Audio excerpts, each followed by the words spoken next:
Pandemic Aftermath by AS Geek 2012. Chapter 31. Transitions.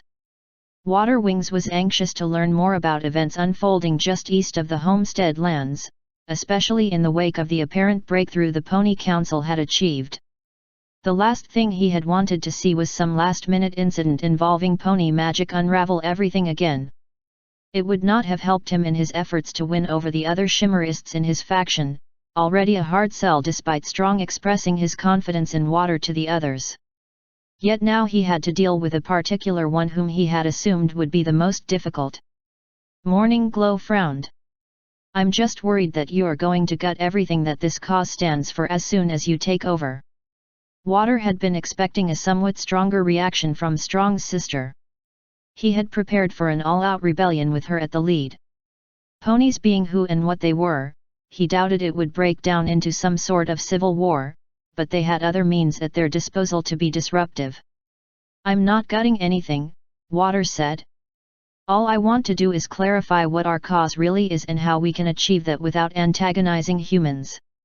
"You're sounding far too much like Sunset Blessing did for my liking," said Morning. "Did you ever stop to think that maybe she had a point?" Water said, some exasperation creeping into his voice. She realized that not only are humans in the majority, they control the lion's share of the world's wealth. Wealth we have no need for. And just where did that come from? Morning stared. "Hey. It's a simple question, really," said Water. "I know, but why are you asking a question you know the answer to already?" "Humor me." Morning rolled her eyes. The vision said nothing about wealth or consumerism. It showed a world completely free of such things. How are we supposed to achieve that if we give ourselves over to them? "Because it's the reality of the situation," said Water. "Think about it. Regardless of whether you consider it ideal or not, money makes the world go round. For heaven's sake, Equestria has a monetary system. If we involve ourselves more in the world economy, we gain a better audience for our message." "And just what is our message?" Morning asked. "I'm not even sure anymore. It's the same as it has always been. We want to see a world largely comprised of ponies, all living in peace and friendship. We want a post-scarcity society that pony magic can make possible." "All right," Morning said in a hesitant voice. "Isn't that exactly what Strong had stated as well?" Water said. "And Rocksteady before him? And Sunset Blessing for that matter." "Yes, but how can we get there if we don't pursue that goal more aggressively? Humans are not exactly flocking to us wanting to transform." "No, they aren't. We have to entice them. We have to make them see that they could have it better if they joined our cause. The only way things are going to change is if there's enough force behind it, and only humans can be that force." Morning looked about to protest but sighed and said, "I guess I'm still trying to wrap my head around this. I have to admit, I didn't think I'd get you to listen to me at all," said Water. "Let's just say I had an interesting conversation with Molly and Teresa and leave it at that." Water was about to reply when he heard Strong's voice, "You should tell him exactly what you told me. Don't make him wheedle it out of you like I had to." Water turned to see Strong approaching, flanked by two Pegasi hovering on either side. "Have you heard anything from Prince Blueblood?" Water asked. "Nothing yet," said Strong in a slightly irritated voice. "And I've been informed that the county sheriff is likely on his way to the settlement to take some of us into custody. I'm almost certain they will be coming for me at the very least." Morning gasped. Water arched an eyebrow. "You sure are taking this better than?" Morning raced forward. "You can't let them do this." Strong frowned at his sister. "What would you have me do? Rally the ponies of this settlement to your defense? We can stop them from coming for you. And risk harming another human," said Strong. "Or one of our fellow ponies." Morning frowned. "If you won't do it, I will do nothing." Strong thundered. Morning's pupil shrank, and her ears drew back. "It is not for you to decide," Strong said in a calmer voice. He looked towards Water. If Water Wings wishes to organize a resistance, that is his prerogative. I advise against it. Morning ground her teeth and stomped a hoof. She whirled around to face Water. You have to do something. You can't let this happen. Water sighed and glanced towards Sky Streak. Sky stepped forward. Give the word, and my wings will take to the skies at once. And do what? Water asked. Sky hesitated. Whatever it is you wish of us. By default, we will simply patrol and report back any movement. We can have unicorns hidden along their path, and use their levitation to put obstacles in their path, said Morning. Earth ponies can make the ground unstable under their feet. No, said Water. But listen to me, Morning, Water said. Right now, we have humans outright hostile towards us.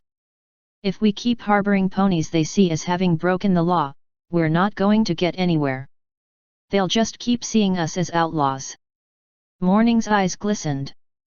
But we're not. I mean. Water was rather taken aback. Morning looked as if she were about to cry. Strong stepped up to her and placed a hoof on her shoulder. Let go of the guilt, Morning, he said. Morning lowered her head. I can't. They should just take me.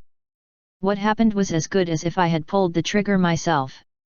Water was rather astounded to see this side of Morning glow.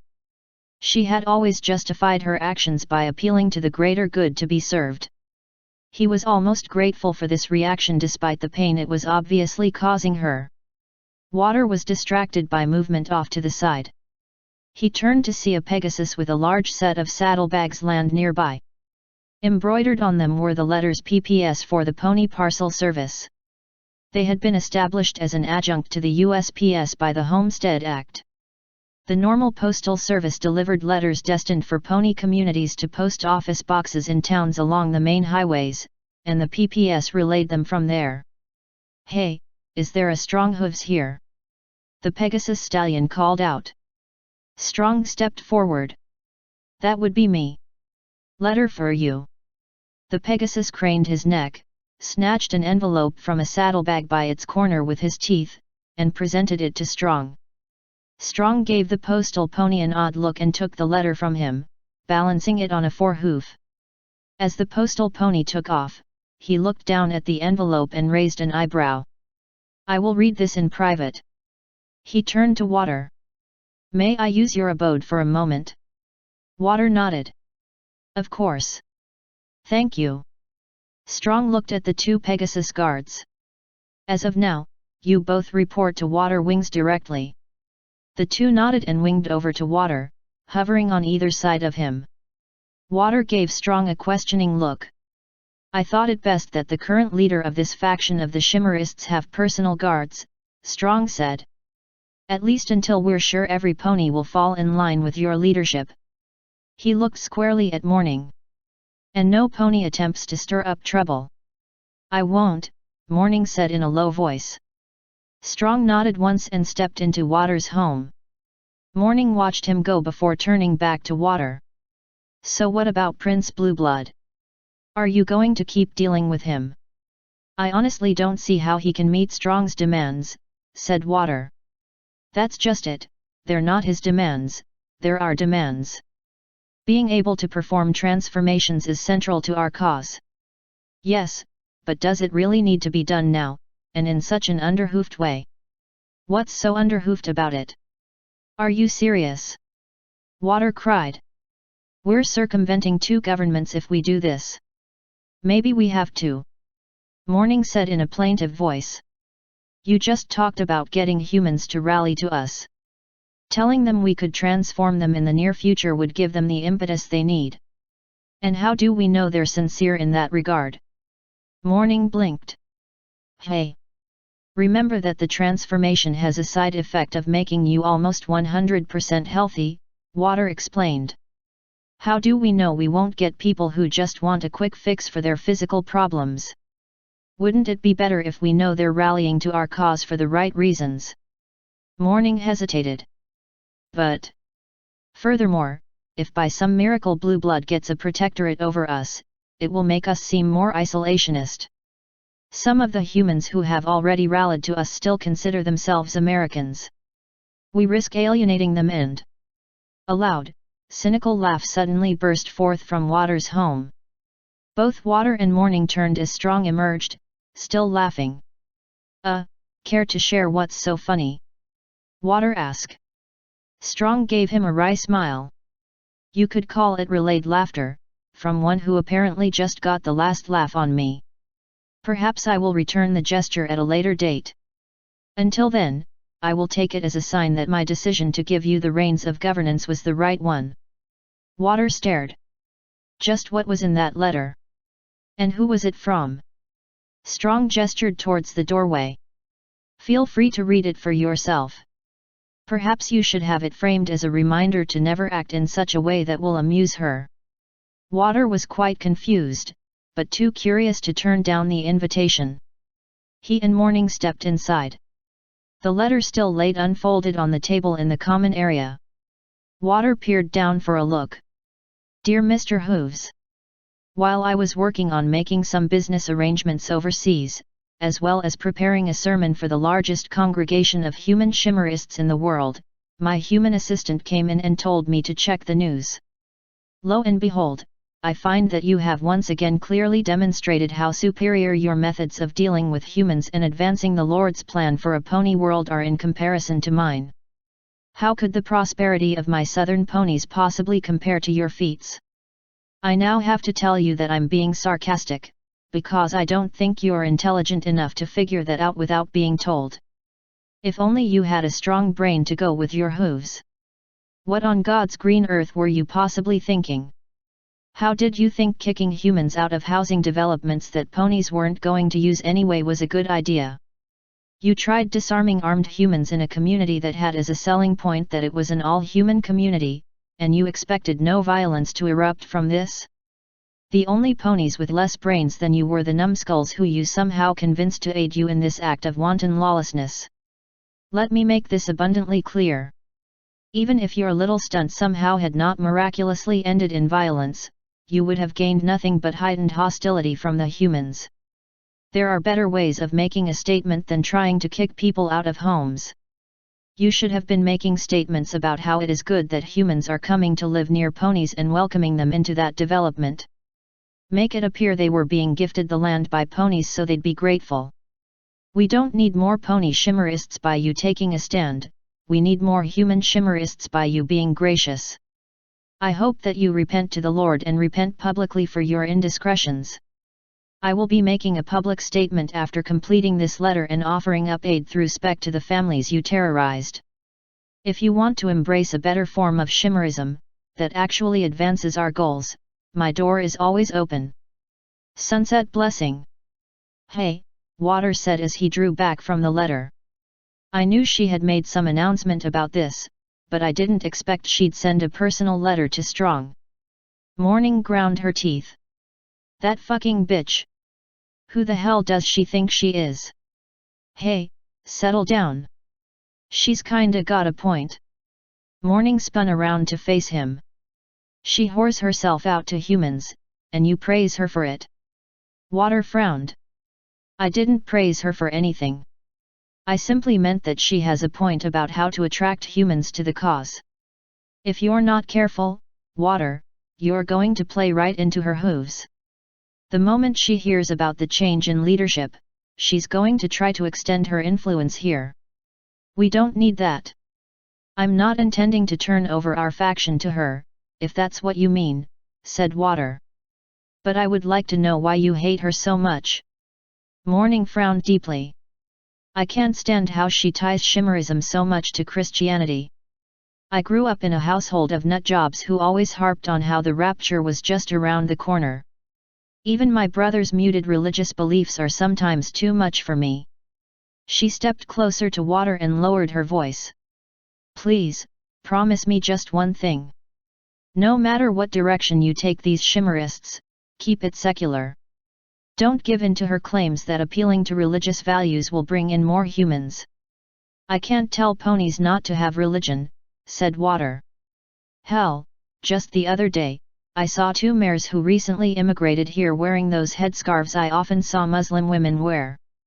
I'm just afraid that if we attract humans who are fundy nut jobs, we'll get a bunch of ponies who are fundy nut jobs, just a little nicer about it, said Morning. I intend to appeal to all humans, Morning. After a pause, Water sighed and said, I'm not sure exactly how yet, but that's my general idea. And blue blood won't be part of that, Morning said in a flat voice. Right. I'm not going to hinder efforts in that arena, but I'm not going to help, either. At this point, the ball is in his court. Either he can come through, or he can't. Simple as that. Morning snorted softly and said nothing. I have to plan for the possibility that he'll fail, said Water. It's the only practical thing to do. As he spoke, Sky Streak flew inside. He saluted and said, Sorry to interrupt, sir, but the patrol reports that a large contingent of human law enforcement are on their way here now. Morning shuddered and bit her lower lip. What are your orders concerning them, sir? Sky asked. Track them, but allow them free passage, said Water in a heavy voice. Morning uttered a small gasp. Have the guards at the entrance to the settlement insist on seeing their warrants, Water continued. They're to remain polite and deferential, but have them make absolutely sure those warrants are signed by a judge. If the officers have proper warrants, let them pass. Of course, sir, said Sky. Shall I inform Stronghooves of their arrival? Please do so. Dismissed. Sky saluted again before heading out. Water turned to Morning. I'm sorry. I know you wanted us to put up some sort of resistance, but it's just not feasible. Morning lowered her gaze and said nothing. Look, it's not an easy decision to make. I'm condemning several friends to being arrested. I truly wish humans were of the same mindset as ponies and could just forgive, but... Morning lifted her gaze and shook her head. Not for me. I have to atone somehow. Water searched for the right words to say, but there simply were none. Morning turned away. I wish you luck and good fortune in your new role. I hope you keep the Shimmerists as a cause I can relate to when I eventually return. It's the only thing I've ever had that I could believe in. Water watched her go. He uttered a heavy sigh and looked down at the letter. Perhaps he would keep it after all. He might even reply to it. But not now. He had more important things to worry about. Asterisk. Trixie stepped off the airplane bridge at JFK Airport in New York City wondering just why any human who was forced to ride in one of these ridiculous contraptions didn't clamor to be transformed into Pegasi so they could use their own wings to get where they wanted to go. For 5 long hours she had endured the terrible noise of the engines that grated on her sensitive ears, absolutely tasteless food in morsels too small to even be considered a snack by her standards, and seating that felt cramped even for a pony. Now her muzzle wrinkled as she caught a whiff of jet exhaust. She could not bring herself to lift her head and flash a smile at the humans who recognized her and tried to get a picture of her with their cell phones through her cloud of Secret Service agents. All she knew was that it was late, she was tired, and she desperately wanted some real food and a soft bed that didn't smell of whatever horrible chemicals hotels used to clean the beddings. Tell her again why Sunset Shimmer had done such a bad thing? Trixie frowned and shook her head as her entourage rushed her towards the ground transportation area. She knew such thinking was frowned upon in Equestria. The official stance was that it was wrong to forcibly transform an entire species against their will.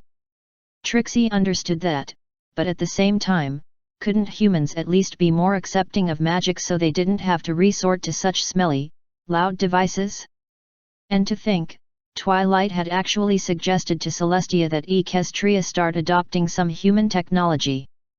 She casually levitated her unsupplied cell phone and used the spell Starlight had taught her to shape the air, so that she could tap icons and buttons without using a stylus. As she looked up her contacts list, she hesitated. All right, she had to admit, some technology was rather useful. She wouldn't mind having something like this back home. She called up a number in her list as she levitated a headset from her saddlebags onto her head. After a few rings, a bored male voice said, "Portal Access Control, Equestrian Division, desk jockey speaking. How may I direct your call?"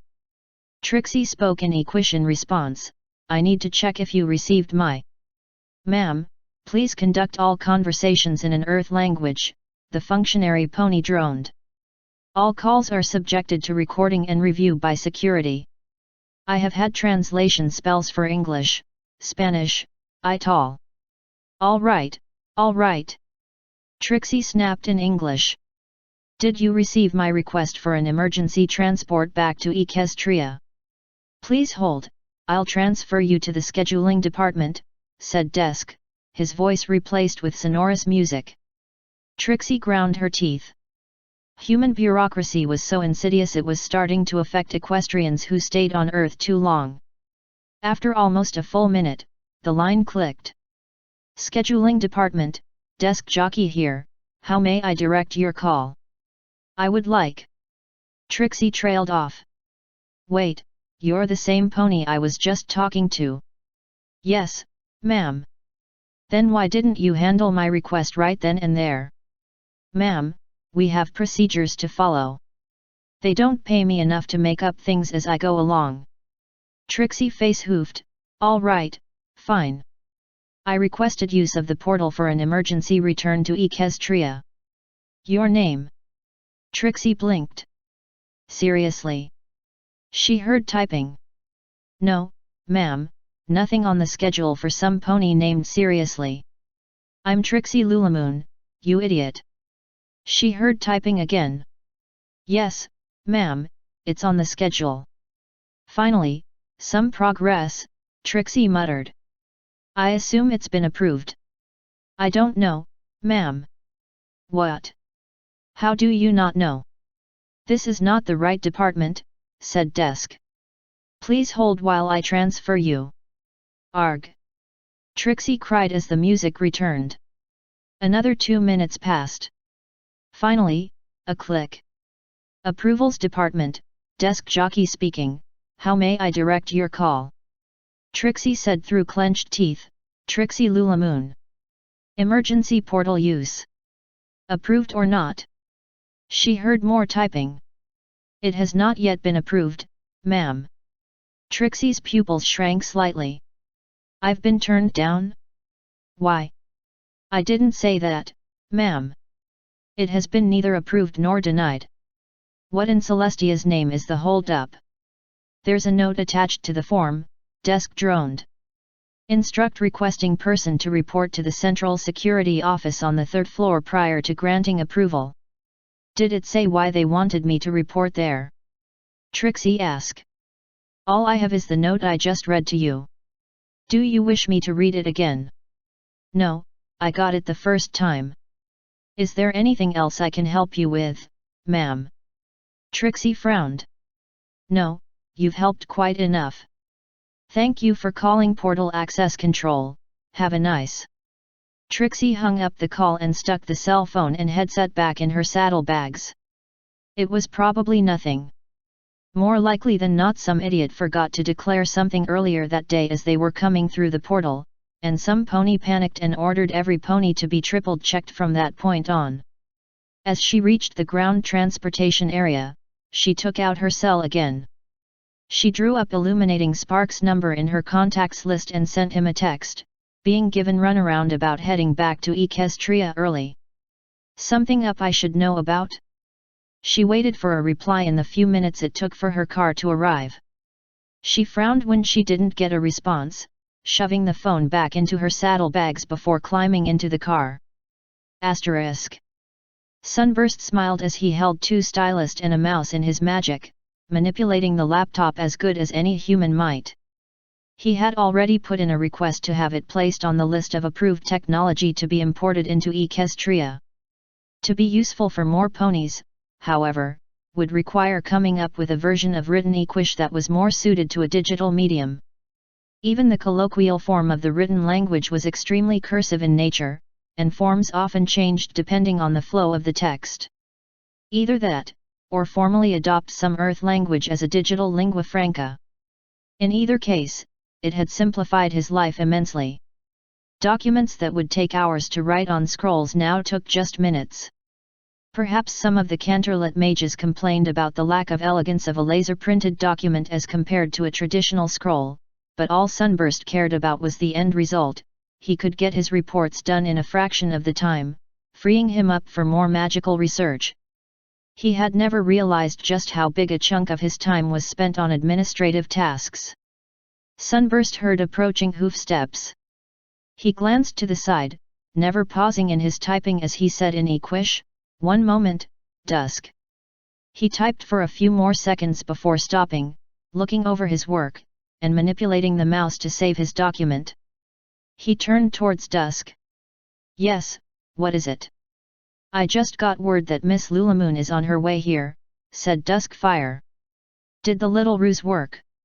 "Yes," Miss Lulamoon got quite frustrated. "We got a good baseline for her emotional state. She's definitely stressing out about something." Dusk gave him a faint grin. "I have to admit, that little trick you came up with was inspired." "Ah, well, I can't claim all the credit. You can thank Pinkie Pie for suggesting it. In either case, she's more likely to slip up and give us an indication if she's lying to us." "I was wondering why you felt it was necessary to rile her up," said Sunburst. "The lie detection magic is not perfect," Dusk explained. "Some pony very well versed in deception could elude it or give us results that wouldn't stand up to scrutiny in a trial." Sunburst's ears drew back. "A trial? Well, yes, a trial. Anyway, showmares like Miss Lulamoon tend to have the ability to control their responses enough to—" "You said nothing about a trial." "Pardon," said Dusk. "Are you seriously suggesting she might be put on trial for what she did?" Sunburst asked. Dusk raised an eyebrow. "Why wouldn't she? We've never done that before. Even Starlight was never put on trial for what she did. She didn't do something that was witnessed by another world run by beings who scrutinize everything we do," Dusk said. "And Starlight was exempted from trial only at Princess Celestia's discretion after Princess Twilight advocated for her. Perhaps she would exercise the same discretion here," Sunburst said. "I honestly don't see how she could. The UN already knows there's been a breach of portal security. This is a very serious matter for them." Sunburst frowned. "Surely they will not dictate how Equestria manages its internal affairs." "This is not a strictly internal matter to them," said Dusk. "And where so many Earth governments now have embassies in Canterlet, it's not like the princess can just sweep this under the rug. I'm not saying she should. Any apology or atonement that Trixie made would be a matter of public record." Dusk considered. "You seem to be fond of Earthisms. Are you aware of the phrase slap on the wrist?" Sunburst sighed. "Yes. That's exactly what it will seem like to them if that's all Trixie gets as punishment. For all we know, it's what motivated her in the first place. She's not the only pony who doesn't understand that the rules have changed." "It appears I am among them as well," Sunburst said sourly. "How severely Miss Lulamoon gets punished will depend on what artifact she's brought over, what she's done with it, and what effect it might have on magic use among ponies of this world. I thought we had agreed it was a far-hearing stone." "It's certainly the most likely, and that could be one of the more damning as well," said Dusk. "There's a lot of magical knowledge that could be obtained from it. Never mind the implications of who would be using it to communicate outside normal protocols." Sunburst did not envy Twilight's task in the least. She likely had to learn these hard lessons herself. It also explained how easily some equestrian ponies could fall into the trap of thinking the humans backward in their thinking. Quite ironic considering how some humans thought Equestria backward for not having technology or still clinging to the old notion of an absolute monarch. "What if Trixie helps us retrieve the artifact?" Sunburst suggested. "Would that allow some leniency to be shown?" "I honestly don't know," said Dusk. That would be decided at a level so far above me that I don't concern myself with it. Sunburst sighed. Very well. What about Twilight's request that she not be held if the interview reveals she's lying? Dusk frowned. It took some doing to say the least, but Unpak agreed to give us 3 days before we absolutely have to extradite her back to Earth if we don't take any action in Equestria. Well, at least that gives us some time. Frankly, I don't think we'll need even that, said Dusk. We've interviewed Illuminating Spark, the mage on duty when Miss Lulamoon came through the portal. We already know he's not telling the truth. Has he been confronted about this? Sunburst asked. Indirectly. We've told him he's temporarily suspended from duty, and he was strongly encouraged not to have any contact with Miss Lulamoon until we've interviewed her. From his reaction, I suspect he realizes we've caught both of them. Certainly he should be informed of the charges against him. When it becomes a full-blown legal matter, yes, said Dusk. We're trying to exercise a lot of discretion and not give any other major players a heads up. Sunburst nodded. In either case, this gives Trixie a chance to deal with her family emergency. If that's even true. Can anything be done to confirm it either way? All I've been able to determine is that, yes, Trixie has a sister, said Dusk. Beyond that, I don't know. I've put in a request into Canterlot to see if they can find out anything more. Please keep me up to date. Sunburst turned back to his laptop. I still have this report I need to finish for Twilight. I'll let you know what I find out, said Dusk as he headed away. Asterisk. Bob stood outside the abandoned church about a mile north of what was once his home of Lazy Pines. A simple wood structure, it had been built back when the town was little more than a waypoint for silver miners. It had long since fallen into disrepair, despite the Lazy Pines City Council's multiple attempts to get the church declared a historic site. The ponies of Pony Hope were largely indifferent towards it, and parents tended to keep their foals away from it for safety reasons. The broken and rotting nature of the building made it suitable for Bob's purposes. As he still retained some of his human heritage, avoiding disturbing the site was more paramount in his mind than it would be for his peers. Fortunately, the building didn't need to do more than exist. Bob levitated a stone and guided it through a broken window. He closed his eyes for a moment and tried to get a sense for the object outside of his visual senses. He opened his eyes and navigated the stone behind a wall and out of sight. He turned parallel to the outside wall of the church and stepped slowly until he came to the doorway, the doors themselves having long since fallen off. The stone appeared in the opening, though a little lower than he had intended. That was very good, Bob, came the voice of Greenfields from inside the building. That's the closest you've come to a straight line. Bob said nothing in reply. He raised the stone further and repeated the experiment, heading the other way. Whisper Touch had initially volunteered to help him with this exercise, but given the potentially unstable nature of the building, he preferred an earth pony who had a better chance of walking away from a roof collapse with little more than scratches and bruises. And that was even better. Green exclaimed as the rock appeared in the window. Bob wanted to revel in his success, but his thoughts remained muddled with memories the argument he had with Tina earlier despite his attempts to focus on the task at Hoof. He let out a short sigh and narrowed his eyes as if in attempt to eliminate all other distractions. He gripped the stone a little tighter in his magic and lowered it out of view. He forced himself to take slow, regular breaths as he opened his magical senses as far as they would go. It's holding, Green said. Bob nodded, though he knew the gesture would go unseen. He now willed the rock to drift to the left. Moving to the right now, said Green. My right, your left. How much?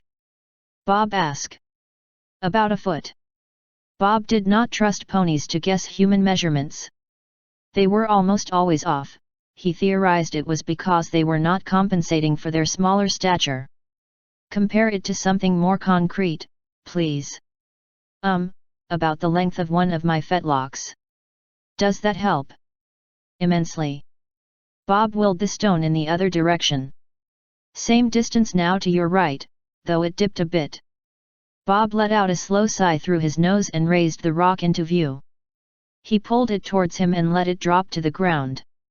Green emerged from the building. Hey, you're really making progress. I don't think I've ever seen a unicorn who could move objects that well that they can't see. Bob wanted to complain that progress was not fast enough to suit him, but he had only come up with this idea earlier that day. His plan was to perform his manipulations of the quartz crystal from the other side of a cinder block wall. That way he would be shielded from any explosion were things to go wrong. That required him to have a complete sense for the crystal in his levitation magic without seeing it. Being able to move or grab things sight unseen was not unheard of among Earth's unicorn population. Yet those cases were very specific, usually an object in a familiar place, or the time spent out of sight was brief, and a sort of thermic momentum allowed them to keep the object moving steadily. So, another go? Green prompted. Left to his own devices, Bob would gladly continue into the night. He glanced at the ground, the trees casting long shadows, interspersed with yellow-orange light. It reminded him of the last time he and Tina sat and watched the sunset over the lake. It seemed like a lifetime ago. Had he been obsessing over this too much as Tina had claimed? Green stepped over to him. You okay? Hey. Bob said. Yes, I'm fine. You sure? Positive. Because for a pony who can be so focused, you've been really distracted at the same time. Bob frowned. That makes no sense. One is either focused or distracted, not both. Green smiled. Then you really are a prodigy, as you somehow managed both since we started this experiment of yours. Bob wanted to continue to protest the logical fallacy, but his thoughts instead tried to prove his friend right. The moment his mind had no longer been occupied with his magic project, it kept circling back to Tina. You need to talk about anything? Green asked. That depends, Bob said flatly. Green hesitated before saying in a delicate voice, would this have anything to do with Tina? Bob's gaze snapped to his friend's face, and he managed to quell an immediate protest or lie. Yeah, I thought so, said Green. It's not something you can do anything about. I just thought if you needed to vent. There's nothing to vent about, said Bob in a lower voice. It wouldn't do any good. But maybe it'll make you feel better. I don't see how. No offense, but you kinda keep a lot of stuff bottled up, said Green. More so than I've ever seen in a fellow pony. Bob almost pointed out that, in most cases, he didn't have anything worth bottling up. That simply wasn't true, it was more that he trusted only one pony with his feelings, the same one who was angry with him for wanting to pursue his magic research. He wished he knew why she was so upset, but he had been afraid to talk to her about it. He had never realized just how much he had come to enjoy her company until he had been deprived of it. This was the longest they had ever gone without being with each other ever since they had reunited after their release from the shelters 6 months ago. Are you and Tina having trouble? Green asked. Bob gave him a glistening gaze and said nothing. Because I kinda know how that feels, Green continued in a softer voice. I still miss Jenny sometimes. Back when Greenfields had been a human named James Carlyle, he and Jenny had some budding affection for one another that James had hoped would carry over into their pony forms. Instead, Jenny's decision to rehumanize had hit him rather hard at the time. It's not like that, Bob said in a low voice. At least I hope not. If it helps any, I don't think Tina's been seeing any other colts. Bob flinched. That idea had not even entered his head. What if she was looking for some pony who could better suit her needs, a pony who didn't have his head immersed in magical theory? I'm not worried about that, Bob said, only a partial lie. Green stepped closer to his friend. So is it something on your end? Bob gave him a confused look. I don't understand. Are you interested in some other filly? What? No. Whatever gave you that idea? Well, you really don't talk about her much. Green smirked and rolled his eyes. Take my cousin, for example. All he can talk about is that cute filly he's been dating. You'd think that flowers sprouted up under her hooves wherever she walked. Green considered. Well, his filly friend is an earth pony, so I suppose that's possible, but that's beside the point. I'm just a very private person, Bob said. Maybe more so than most ponies. So you do still like her? Of course I do. Does she know that? I think I've demonstrated that time and time again by the fact that I seek to be in her company, Bob explained. Green face hoofed. Listen to yourself. You can't go treating this as an equation. If I learned anything from my time with Jenny, you have to be a little more obvious when dealing with a filly who likes you. Bob's ears drooped. He had to be coaxed into expressing his feelings to Tina even in the best of times. Was that why Tina was upset with him? Did she not really know what Bob felt for her? He looked at the stone he had used for his experiment and remembered when Tina had hung around to watch him try out some new bit of magic, always encouraging him. He had not realized how much of that emotional support he had drawn on. What should I do? Bob asked. Go talk to her, Green said. Sooner the better. You mean now? If you can find her, yet. Bob considered. I think I know where she might be. Asterisk. Water stared at Sky Streak. Who did you say is here? Miss Bright Future, sir, said Sky. Water sighed and ran a hoof through his mane. She states she is answering a request by, Strong Hooves, leader of the western faction of the Shimmerists, unquote, Sky explained. I have not informed her of the change in leadership. I thought I would leave that up to you. I had not expected her to show up this quickly, Water admitted. He had thought once she had heard about the incident at the housing development, she would not bother, or Rainey would have dithered a little longer on contacting Bright and abandon the idea. She said she had left early this morning, and the trip took her the better part of the day. I'm not sure meeting with her would accomplish anything, to be honest. Sky considered. Permission to speak freely, sir. Water almost rolled his eyes. Of course.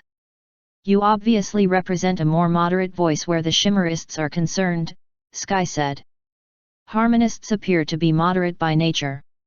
Perhaps this is a good opportunity to forge the alliance that Stronghooves had hoped for. Water frowned. I suspect he pursued that alliance for his own aims. Perhaps, sir. But clearly Miss Future sees some advantages to speaking with us. At best, she wants the same, a mutually beneficial alliance. At worst, she wishes the same thing you suspect Strong wanted, that is furthering her own cause. Water considered. From a purely strategic standpoint, it would be worth knowing what's on her mind, sir. Water thought back to the revelations about the true beliefs of the Harmonists. He had no idea if Bright knew that Rainey had spilled the beans. He hated approaching this in the vein of what advantage he could gain from it, but Sky had a point about knowing what the other faction was up to. All right, I'll talk to her, said Water. Where is she now? She's having dinner in the common dining area, sir, said Sky. We're arranging a place for her to stay overnight. I could use some dinner myself, so now is as good a time as any. Please let her know I'll be there shortly. Sky saluted and headed out. I really need to break him of that habit, Water murmured. Asterisk. Sunburst had finally finished the report and transmitted it to Twilight when Dusk stepped into the room. Well, it's official. Miss Lulamoon is hiding something as well. Sunburst turned towards him and sighed. I suppose she failed the truth test. Well, not precisely, said Dusk. But she didn't pass it, either. Come again. It's what I said about showmares like her. They're so good at lying that they can even believe the lie enough to fool the spell. But we rattled her a bit earlier. Dusk nodded. Which was the only reason we got anything at all. Not at all admissible in an equestrian court, but that wasn't the point. We just needed enough to know she's worth keeping an eye on. So we're definitely not detaining her, said Sunburst. As you said earlier, Princess Twilight was adamant about letting her go through. She wants to know who Trixie's connections are. She's already alerted some ponies in Ponyville. What about Canterlot? Asked Sunburst. If she really is colluding with Prince Blueblood, she'll likely go there. Have you notified the Royal Guard? I have, but this has to be discreet, or we'll just scare her off. We need some pony else to trail her who she won't suspect. Sunburst considered. All right, I'll go. Dusk arched an eyebrow. You sure? Yes. I've finished my report to Twilight, and she's still busy with matters in the Midwest. Sunburst smiled. Besides, I've wanted to visit Canterlot again. I'll let them know you're coming, said Dusk. Asterisk. Bright was delighted to discover that the hospitality of the ponies in Grand Junction was just as good as those in Pony Hope. At the same time, she could sense that something was amiss. Ponies spoke in low and somber tones, and she was sure it wasn't just because they were chimmerists. She had a knack for puzzling out a situation. She could put together scant clues and come to conclusions that were reasonably accurate. Her talent was not just being optimistic about the future as she allowed many ponies to believe. She could see patterns and trends, using that knowledge to take educated guesses about how the future could play out. It was what made her certain that an ascension could be possible. It was not seeing the future, she was careful to point out to the few close friends with whom she shared her true talent. She could make estimates and calculate probabilities. The only example she could offer of her abilities was from science fiction.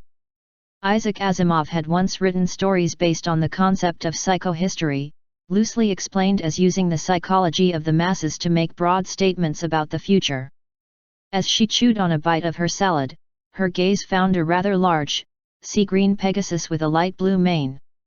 He spoke to one of the servers, then pointed towards Bright's table before starting in her direction. Bright looked on curiously as the Pegasus stepped up to her table. Bright future? He asked. Yes, that's me, said Bright. My name is Water Wings, a friend of Strong Hooves. Oh, is something the matter? You could say that, yes. I had a feeling, Bright said. I imagine Strong has gotten himself in trouble with the law. So you heard about what he had done? Water asked. Yes, that and a little, intuition. Bright considered. That same intuition is telling me that you've taken his place as leader of this faction. Water looked mildly surprised. I didn't think word had gotten out already. I only just formally took on the role today.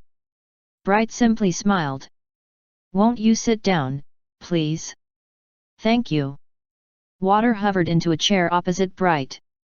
Though I'm not at all sure what I can talk to you about. Oh. Where it was Strong's idea to contact you, I'm not at all sure exactly what his intentions were, and he didn't have a chance to tell me before the sheriff arrived earlier. Bright was sure that was not the entire truth. She had the sense this Pegasus was privy to more details about Strong's agenda than he let on. That likely meant he had little intention of continuing what Strong had started. She needed to find a way to seek some advantage from that. Bright paused when a server brought over Water's meal before she said, in that case, I'm more than happy to do some of the talking. I am a bit surprised that you chose to accept Strong's invitation, said Water. He and the Harmonists never did see eye to eye. Interesting choice of words, Water. How so? You said he rather than the Shimmerists, said Bright. Can I take this to mean you might be seeking some form of reconciliation between our two factions? I never thought we should be enemies, certainly, said Water. Sure, we have differing philosophies, but we sort of want the same thing, a prosperous future for ponies. Oh, we definitely can do more together than apart. It's why I chose to accept the invitation. I saw something good that can come from it in the future. The very moment Rainey had mentioned that Strong wanted to talk to her, Bright immediately had visions about a grand realignment of Shimmerist priorities. She was sure now that had heralded this change in leadership. She doubted any pony would have ever suspected that Strong would leave his faction to some pony who would take a radically different approach. Water took a few quick bites of his dinner before continuing. At the moment, however, I'm not sure how much I can offer at my end, especially since I have a lot of, loose ends to tie up before I can figure out our next step. Would one of those loose ends happen to be your contact in Equestria? Water nearly choked on his lettuce. He glanced around quickly and leaned forward, lowering his voice as he said, "Can you not spread that around too much, please?" "My apologies," Bright said. Water frowned. Rainey was not supposed to reveal any details about that. If it helps any, she didn't. "I don't know the nature of your contact, just that Strong had some sort of conduit he was drawing on for information, otherwise he would never have made the offer of information concerning alicorns. Still, it's not something that should be heard by the wrong ears." "Oh, I agree, and I intend to remain discreet about it," said Bright. "And I'll be perfectly honest with you," Water said. "The only reason he mentioned it at all was that he wanted access to your source of information concerning Equestria. That story you told about the equestrian artifact at the Pony Council is not one that's widely known.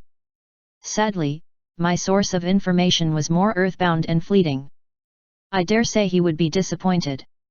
"I had a feeling that was the case." "No offense, of course." "None taken." Bright smiled. "But this is good, isn't it? It leaves us free to discuss how we can move forward without it being a mere exchange of strategic interests." Water appeared to consider before venturing, "I still might be able to get information on alicorns for you." "That's all well and good, but there's something far more important I wish to know." Water hesitated. "More important to you than alicorns?" "Yes. Just so you know, Rainey did let us in on some, not so widely known aspects of harmonist belief." "I know," said Bright. She admitted as such. "Then what is it you want?" Water asked. "I need more information about a particular equestrian artifact, one I've heard of from my other sources but don't know enough about." "And what's that?" "The Tree of Harmony." Water paused. "I know I've heard of that before." "Is it real?" "Oh, yes, it most definitely is," said Bright in a reverent voice. "It is the living embodiment of harmony itself. The element bearers have a direct connection to it. It may even be sapient." "It sounds like you already know quite a bit about it. What more could you possibly need?" "The most important parts, how it came about, how it grows, how it sustains itself." Bright paused before adding in a softer voice, "How we can get one to grow on Earth." Water stopped in mid-chew. Think about it, Water." Bright gushed. "It could help both our causes. We want to see every being in the world become one with harmony. You want to see more humans transformed into ponies. Both are going to require a very strong source of magic behind it. Really, our causes are not that far apart when you think about it." "Well, maybe," Water said. "But I do want to focus on more practical solutions." "Understood, but we have to think about the future. For all we know, the original Tree of Harmony took years, maybe even centuries to grow. We have to start somewhere." Bright considered. "Is this access of yours able to convey items as well, or only information?" Water paused, as if debating how much to reveal. "Only information. A pity. It would have been nice if we could obtain a cutting or seed from the Tree of Harmony." "I doubt my contact has that sort of resource," said Water. "Yes, it is a bit of a pipe dream, but it pays to think ambitiously," said Bright. "You never know what you can achieve until you reach for the stars themselves." Water slowly smiled. "Well, you certainly took the right name for yourself, then." Bright chuckled. "Thank the vision for it. The Angel of Harmony, that's what I call the white alicorn in the vision," said as her parting words to me, continue to live by the values I have shown you, and you will be assured of a bright future. I knew right then, even before I woke up, what my name should be and what my talent is. She smiled. I got my cutie mark only a day later. Water looked surprised. A day? I thought the earliest any pony got their cutie mark was about a week. Well, they could only go by the ponies in the shelters. I chose not to go into one. Some close friends and I had already accepted that this was the next step in our spiritual evolution, and we saw no need to treat it as a disease. We lived together and supported each other during and right after our transformation. Bright's smile widened. It's some of the fondest memories of my life. It was what convinced me that harmony was our future. And I suppose Shimmerism really didn't fit into that, said Water in a delicate voice. But it can. Bright said. The very fact that you're now the leader of the Western Shimmerists, and that you're talking to me proves that it's possible. It could be the sort of unity that can help something like a tree of harmony take root here. That's why I need your help in obtaining as much information on it as possible. Water considered. I'll do the best I can. All I can do is ask my contact for the information. Thank you. Bright hopped out of her chair. I'll be staying overnight, and I can stay another day if needed. Please let me know what you find out. I will. Bright lifted a forehoof and offered it to Water. He returned the gesture and touched his hoof to hers. To a brighter future, for all of us. Water smiled. I certainly hope that's in store for us. I don't need to hope, said Bright. I already know. Asterisk. The sun hung low in the late afternoon sky as Bob approached the little clearing upon the high hill overlooking the lake. Despite the lake having been created by Pegasus Rain as a means to supply Pony Hope with fresh water, Earth ponies had been at work soon after to make it appear as if the lake had always been there. The shores appeared lush with plant life despite most of it going dormant for the coming winter. He stopped at the end of the trail and peered between the trunks of the trees. A cool breeze touched his fur and made him shiver. The Pegasi had already put out the word that it was going to be a frosty night, as they had ceased their gentle nudging of the jet stream during the late harvest. His heart ached as he spotted Tina. She laid on her belly, her wings loose at her sides, her feathers slightly unkempt. It reminded him of the time Tina had showed him how to help her preen her feathers. It wasn't until later did he learn that such assistance could be considered rather intimate between two ponies who were not blood-related. He wondered if she had even known that, or if she was working off of some sort of pony instinct. He knew he couldn't approach unannounced. The moment he started forward, his hooves crisp against fallen leaves, Tina jerked her head around. She scrambled to her hooves and turned towards him, folding her wings more neatly against her sides. Her normally lovely eyes were bloodshot, and Bob had to fight down guilt. Tina looked as if she were about to say something, but nothing came forth when she opened her mouth. She closed it again and looked with glistening eyes towards Bob. Bob had a feeling it was up to him to start this already awkward conversation. Tina, I want to apologize to you. Tina immediately started shaking her head. If anything I ever did or said caused you any distress, it was not at all. No, stop it, stop it. Tina cried in a quavering voice.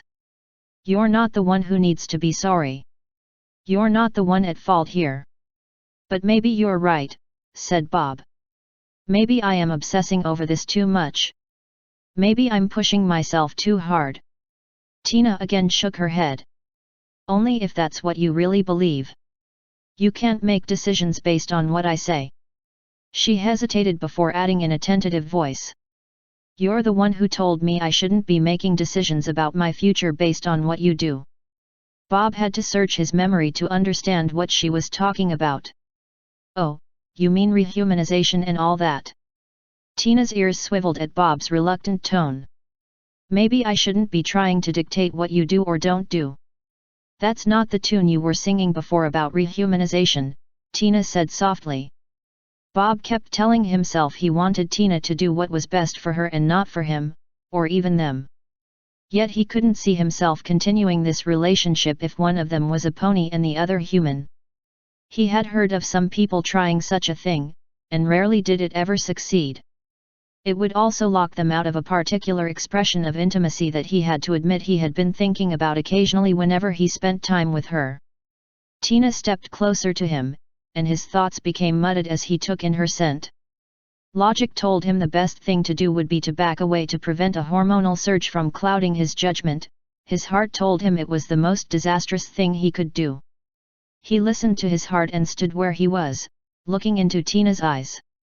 "I want the absolute truth from you, Bob," Tina said in a tone that betrayed the heavy emotion behind it. "What if I rehumanized, and you remained a pony? How would you feel?" Again, logic battled emotion. He held back his initial response, which was to ask if she was considering it. That was not the point of the question. She was fishing, trying to find out what his feelings towards her were without having to come out and ask. He longed to go back in time to that afternoon spent by the lake, him venting his frustrations, her wing wrapped around him. He had settled into a calm silence after venting, snuggled up against Tina, the most content he had ever felt post-transformation. "I'd be upset," Bob said in an uneasy voice. "You don't sound that sure of yourself." "Tina, this is very hard for me to admit," Bob suddenly exclaimed, causing Tina to draw back her ears and lift a forehoof as if to back away. I don't want you to rehumanize." Tina slowly lowered her forehoof. "Why?" Bob sighed and lowered his head. "Because I've just been fooling myself for the past month. My mother was right." "You mean Sarah?" Tina asked in confusion. "No, my real mother." "Eileen? What did she say to you?" "Her last letter to me," Bob said in a subdued voice. It was likely meant as a flippant comment. She was commenting on my answer to her question about whether I had made a decision as to rehumanization. I had insisted I was still undecided. She had replied with, quote, "Sure, but just let me know when your cutie cutesnera is so I can attend." "But you're not taking it as a flippant comment, are you?" Tina asked. Bob looked up. His heart lurched again at the simple affection and sympathy in her eyes. "She's right. I have made a decision. I have no desire to go back." Tina gave him a tiny smile. "Because of what you can do. That's part of it. What's wrong with that?" "I didn't say anything was wrong with it," said Bob. "Yes, but everything else other than your voice practically screams it," said Tina. Bob clenched his teeth for a moment. "I don't want my existence to be based on what I can do. It's why I admire you so much." Tina looked taken back. "You do?" "Yes. You don't let the fact that you can control weather define you. You do only what you want to do." Tina nodded slowly. "So, that's why you didn't want my decision to rehumanize rest on what you did?" "No." Tina simply stared and didn't say a word. The single syllable had taken all of Bob's will to say. It was still easy to say yes and shunt his own feelings to the side. Again. Bob took a deep breath. "I'm staying a pony. I don't want you to rehumanize because I want you to remain a pony as well. I want us to keep being together." Tina's pupils shrank slightly, and her wings trembled at her sides. "And you're wrong, I do need to apologize. I kept you in the dark. I gave you no indication about my feelings towards you." Tina's eyes brimmed with tears. "I didn't even stop to say I love you. I'm so sorry I didn't say that." His words were cut off when Tina pulled him into a double embrace, her forelegs around his neck and her wings pulling the rest of him towards her.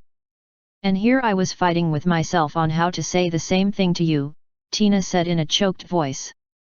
"I love you, Bob. I'm so sorry I didn't say that sooner." Bob smiled as he realized that he was glad Tina had become a Pegasus. To have both soft fur and feathers touching him somehow made the contact more intimate and real. His mind again flirted with carrying that further, but the last thing he wanted to do was become reckless.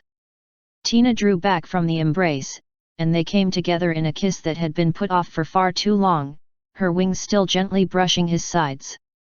When their lips parted, and she gave him a look that went beyond mere affection, Bob feared he would have to be the one to suggest they back off.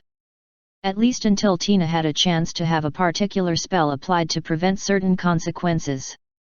"Bob?" Tina asked in a soft voice. Bob's heart raced. "Yes, Tina. Would you do something for me?" "Sure. What is it?" Tina's eyelids lowered slightly. "Help me preen my wings." Bob let out a ragged sigh and smiled. "I would be happy to." Tina suddenly giggled. "What is it?" Bob asked. "You thought I was going to suggest sex, didn't you?" Bob blushed hard. "Not necessarily." Tina giggled harder. "I'll be honest. It was, on my mind, too. I don't think I'm quite ready for that." Tina nodded. "Same here. It can wait. We've got plenty of time." Bob let out a relaxed sigh. "And we don't need to be ruled by pony hormones." "Exactly." Bob felt like an enormous weight had been lifted from his barrel. He had feared that some pony mating instinct was at work, but now he could rest assured that it was just their mutual feelings for one another. Tina drew away from him. "Let's get to that preening, or other ponies will start thinking we went off to have nookie." Bob chuckled at her word choice. Tina gave him another desirous look. "And, yes, I am very well aware now how helping a Pegasus preen can be rather intimate in itself." She extended a wing and winked. "So make sure you do a good job." Bob smiled. "I always do." Author's note. The letter from Sunset Blessing is courtesy of Hallara. End author's note. End of Chapter 31. Transitions.